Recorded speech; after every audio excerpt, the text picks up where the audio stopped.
नमस्कार, home cooking च्यानलमा हजुरलाई स्वागत छ। आज म प्यानकेक बनाउन जाँदैछु। प्यानकेक बनाउनको लागि मैले 2टा अन्डा लिएको छु।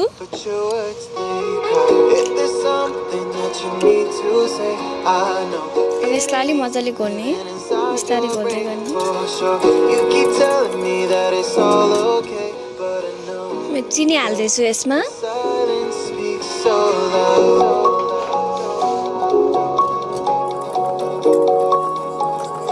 मैदा हाल्दैछु। थोरै थोरै गरेर हाल्छु मैदा यसमा।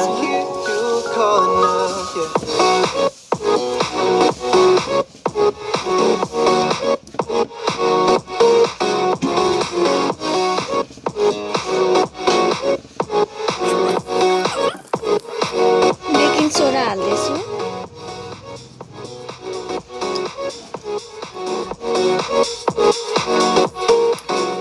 दुध हाल्दैछु थोरै थोरै गरेर।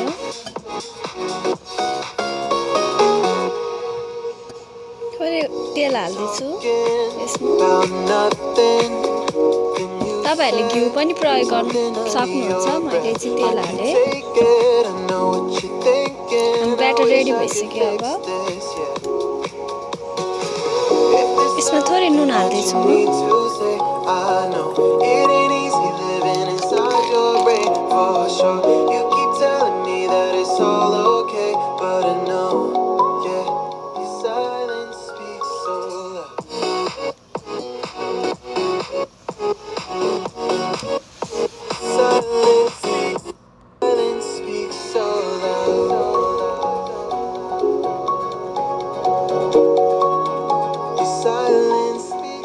यसमा मजाले बबल्स आउन थालेपछि यो फर्काउनु पर्छ।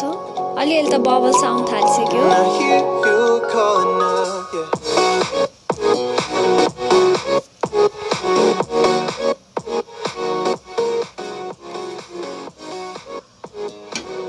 फर्काउने बेला भइसक्यो यो।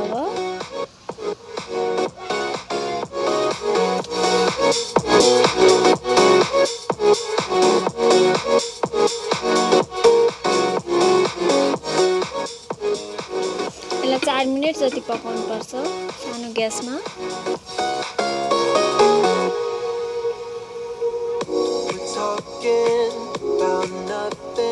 प्यानकेक रेडी भइसक्यो।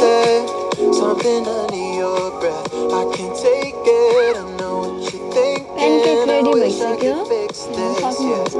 तपाईहरुलाई मेरो रेसिपी कस्तो लाग्यो? मन परेमा लाइक, कमेन्ट, शेयर, सब्स्क्राइब गर्न नबिर्सिनु होला।